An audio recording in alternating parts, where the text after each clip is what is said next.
Welcome to online education. मैं सुजाता आडे आप सबका ऑनलाइन एजुकेशन में स्वागत करती हूँ। आज हम एसएससी बोर्ड के कुमाल भारती कक्षा 10वीं में चौथे कविता के बारे में पढ़ने वाले हैं, जिसका शीर्षक है मेरी स्मृति। मेरी स्मृति के लेखक डॉक्टर रमाकांत श्रीवास्तव।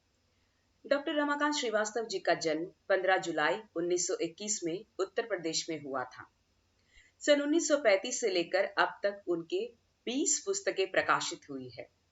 सन 1946 से अब तक पत्रकारिता संपादन को व्यवसाय एवं मिशन के रूप में जीते हुए दैनिक, साप्ताहिक, मासिक पत्रिकाओं के अतिरिक्त हिंदी समिति उत्तर प्रदेश हिंदी संस्था में प्रधान संपादक के रूप में दर्जनों विविध विषय संदर्भों में एवं मानक ग्रंथों का संपादन किया है।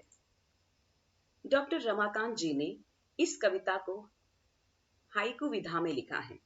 हाइकु विधा का मतलब इस विधा में 3 पंक्तियां होती है और 17 वर्णों के साथ इसे लिखा जाता है। पहले पंक्ति में 5 वर्ण, दूसरे में 7 वर्ण, तीसरे में 5 वर्ण ऐसे होते हैं।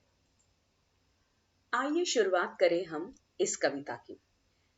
इस कविता की पहली पंक्तियां हैं, गई है पी की प्रतीक्षारता पुनः आम्र शाखाएं। पीकी का मतलब है यहाँ पे कोयल, प्रतीक्षारता मतलब इंतजार करना, आम्र मतलब आम और शाखाएं मतलब डालियां होते हैं। कवि डॉक्टर रमाकांत श्रीवास्तव कहते हैं, कोयल चली गई है तथा आम के पेड़ उसकी प्रतीक्षा कर रहे हैं।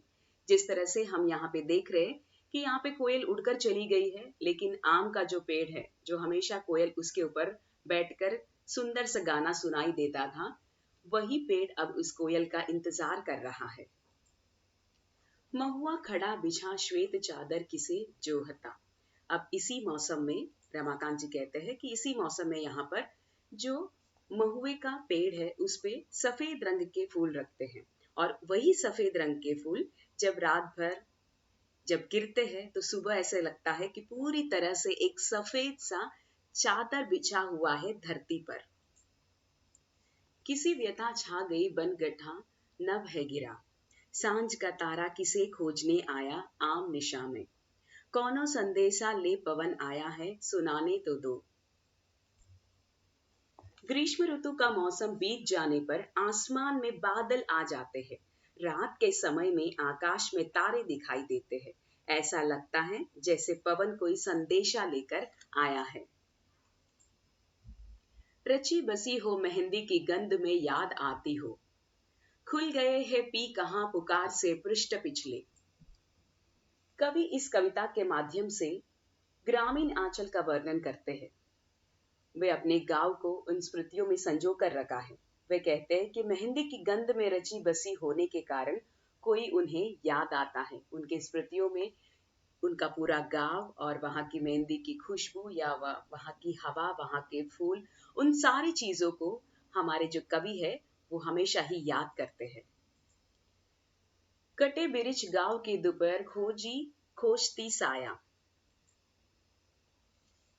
ग्रामीण में वृक्षों की अंधाधुंध कटाई हो रही है। आपने भी देखा होगा, हम लोग हर साल गांव जाते हैं। जब गांव जाते हैं तो हमें हमेशा ही कुछ बदलाव उस गांव में देखने मिलता है। आजकल गांव गांव न होकर क्या हो गए, अभी शहरीकरण में बदल रहे हैं। हरियाली जो है वो पूरी तरह से खत्म होते जा रही है। पहले तो बहुत ज्यादा छाव था, लेकिन अब छाव न होकर लोगों को छाव ही नहीं मिल रहा है, क्योंकि बहुत से पेड़ कटे जा रहे हैं। कवि यही कहते हैं कि किस तरह से जो गांव है वो पूरी तरह से बदलते जा रहे हैं। गांव मुझको मैं ढूंढता गांव को, खो गए दोनों, वर्षा की सांझ बजाते शहनाई छिपे जिंगूर। कवि रमाकांत जी कहते हैं, गांव अब इस तरह से बदल गए हैं शहरों की तरह। जैसे आप इसमें देख रहे हैं, पहले गांव की जो सुंदरता है, हरियाली बहुत ही सुंदर देखने मिलती थी, लेकिन अब वो गांव भी धीरे धीरे आधुनिकरण की तरफ बढ़ते ही चले जा रहे हैं, जिसकी वजह से गांव गांव न होकर एक छोटा सा शहर जैसा दिखने लगा है। कवि कहते हैं गांव बदल रहे हैं, इसीलिए उनके जीवन के स्तर में या उनके रहन सहन में बहुत परिवर्तन आया है। अब ना गांव के लोग शहर को पहचान पा रहे हैं, ना शहर के गांव के पहचान पा रहे हैं। ऐसा परिवर्तन हर गांव में देखा जा रहा है। श्रीवास्तव जी पहले से लेकर अब तक ये परिवर्तन देखते हुए आए हैं। उन्होंने देखा कि गांव में किस तरह से वहां पर जो परिवर्तन है उसको उन्होंने साक्षात यहाँ पर उन्होंने देखा है। श्रीवास्तव जी ने देखा है कि किस तरह से बारिशों के मौसम के समय में झिंगुर जो है वो उसकी आवाज करता है, सुंदर जो आवाज है, गुनगुन की आवाज, वो आवाज उन्होंने यादों में संजो के रखा है। जैसे वर्षा ऋतु की शुरुआत होती है, हर जगह पे हरियाली गांव में नजर आती है। बजाने आई पीकी छिप बांसुरी अमराई में। कवि कहते हैं कि कोयल अमराई में आ गई है तथा बंसी की धुन जैसे उनकी आवाज में अमराई में सुनाई पड़ रही है। जैसे उनकी कोयल की जो आवाज है एकदम मधुर बांसुरी से पूरे के पूरे अमराई में, आम के बाग में सुनाई दे रही है। फूल खिलता महक मुरझाता स्वप्न बनता।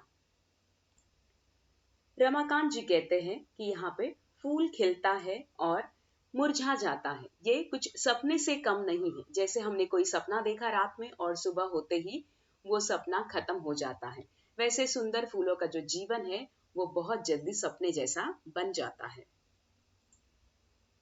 बड़े सवेरे उठ जाती चिड़िया, जगाता कौन। कवि जी को प्रश्न पड़ जाता है कि इतनी सारी चिड़ियाएं ये उठते कैसे हैं? इनको कौन बताता है सुबह उठना है? इतना मनोहर दृश्य जो गांव में देखने मिलता है वो इन शहरों में कहाँ।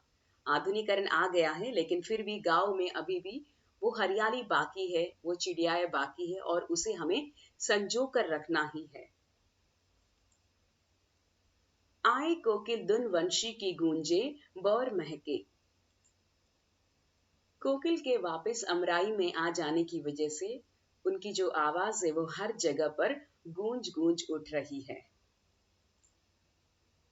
डॉक्टर रमाकांत जी ने अपनी इस रचना में आम, महुआ, आकाश, तारा, पवन, मेहंदी, गांव आदि के बारे में अपने संक्षिप्त में विचार व्यक्त किए हैं। इसके अतिरिक्त झिंगुर, कोयल आदि की खुशियों को भी अपने इस कविता में स्थान दिया है। ये सुंदर सी कविता है जो श्रीवास्तव जी ने अपनी स्मृतियों से, उनकी पूरे जीवन काल में जो उन्होंने देखा है, जो सुंदर जो गांव के दृश्य है, वो सारी चीजों की स्मृतियां हमारे साथ यहाँ पर हमारे साथ उन्होंने बांटा हुआ है। तो इसी के साथ अपनी ये सुंदर कविता मेरी स्मृति यहीं पर समाप्त होती है। धन्यवाद।